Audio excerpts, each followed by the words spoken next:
Good day, class. Welcome in your period of English. By wishing a better day ahead, let us start our English online class. Today we are going to do chapter 24 and it is related to the topic words often confused. It means जो word हमें अक्सर confuse करते हैं. It is given in your Bravia book at page number 148. So let us start this chapter. Here we are having at very first number accept and accept. Now if we are pronunciating both the words as accept, how do we come to know which accept word are we using? Students, let me tell you that some people pronunciate it as accept, but both the pronunciations are correct. You can also call it accept or accept. Generally it is called accept and accept. Here we are having the meaning accept means किसी चीज़ को स्वीकार कर लेना. It means opposite of rejection.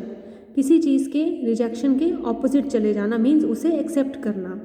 Next is accept. It means leaving out, मतलब उस चीज़ को छोड़ देना. देखो both are giving opposite meanings. This accept means opposite of rejection and this accept means leaving out, छोड़ देना. You can also construct their sentences for more elaboration. Like here we are having all except Rita were present in the class. सिर्फ रीटा को छोड़कर सभी class में present थे. This accept means leaving out. Next is advice and the other one is also advice. This advice is a noun and this advice is a verb here. The word advice having the letter C, it means counsel or instruction. So we see that this advice means counsel or instruction. निर्देश देना, सलाह. And this advice where we are having letter S, it means to give advice, मतलब सलाह देना किसी को. To inform, to notify, किसी को निर्देश देना, किसी को सूचना देना. Next is affect and effect.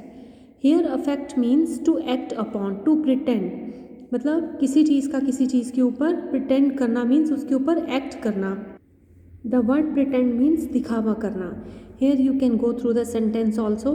The murderer affected madness in the court. जो मर्डरर था उसने कोर्ट में मैडनेस का अफेक्ट शो किया मीन्स कि मेरे ऊपर मैडनेस का I am under control of the madness, that is why I have committed this crime.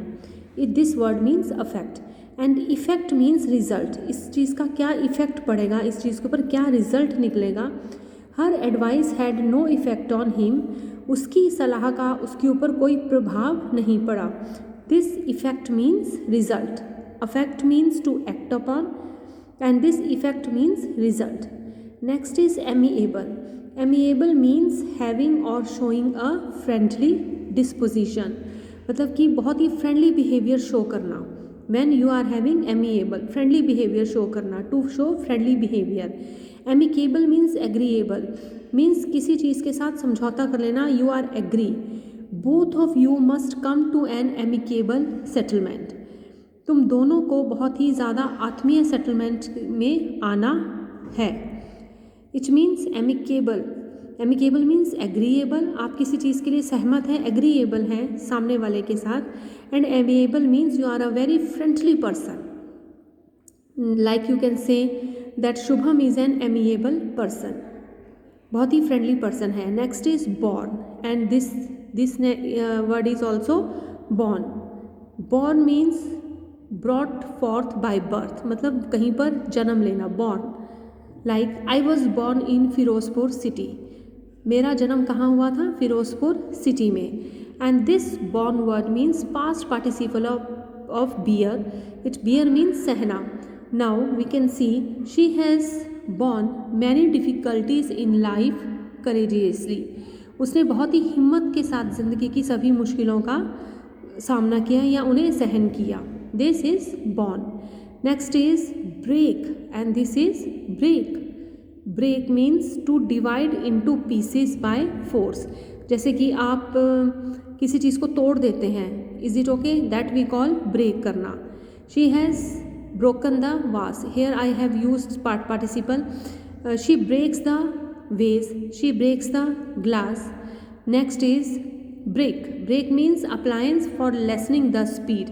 जैसे आप कार की ब्रेक लगाते हैं, अपनी बाईसाइकिल की ब्रेक लगाते हैं, बाइक की, you go for the brake. This brake word you will use then to lessen the speed of any vehicle or carriage. Next is cattle, and this is also cattle. This cattle means pets of pasture. It means cattle means जो पशु होते हैं घर पे. The cattle are grazing in the field. This kettle means a vessel for boiling liquids. ये kettle होती है जिसमें आप boiling liquids को डालते हैं, चाय, गर्म पानी. You used to put in this kettle, okay? And this kettle means you can say animals, and this is a kettle to put on boiling waters. Next is check, and this is check. This check means किसी चीज़ को check करना means उसे रोकना. The policemen were checking all the vehicles. Policeman सभी vehicles को check कर रहे थे, रोक कर चेक कर रहे थे. And this cheque that you use in the bank, written order to banker for money. Okay, this cheque means that, CHEQUE, and here CHECK. Next is ceiling. Ceiling होती है top surface of the room, ceiling. The ceiling of the kitchen is to be repaired. Next is sealing to stamp with seal, जिसके ऊपर एक coat की stamp लग जाती है और उसको हम सील कर देते हैं. This roof, top covering of the house, जो हमारे हाउस की बिल्कुल टॉप की कवरिंग है, roof. We also call that, this is the top surface of the room. Next is complement and compliment. This compliment means an expression of praise. When you give compliment to another person, उसकी तारीफ में आप compliment आप देते हैं, that we call compliment. This is compliment. This compliment means either of two parts constituting a whole, means counterparts. It means both the things are complement to each other, means if they are combining they will make a whole thing.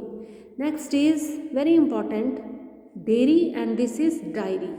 Students always some students I see that they have fallen in confusion. This, while writing diary they write dairy. This is dairy, a place where milk and cream are kept or processed. जहाँ पर बेटा milk related products मिलते हैं, that we call dairy. Is it okay? This is diary. Diary a daily record of events, जहाँ पर आप अपनी events का डेली रिकॉर्ड रखते हैं. आप स्कूल में you use to write your homework in diary. I will come at first before A. Here A will come first before I. Just take care of these things. Next is dear and deer. This dear means beloved, आपका प्यारा. And this dear means an animal, जो कि एक animal है. I have written a letter to my dear father. मैंने अपने प्यारे पापा को पत्र लिखा, लेटर लिखा. I saw a beautiful deer in the jungle. मैंने जंगल में एक बहुत सुंदर हिरन देखा. So students, we will cover up our words often confused up to here. I want you to go through the chapter once again carefully and try to elaborate your own sentences to make the difference between the given words. Keep on learning class, keep on practicing and get more. Thank you students.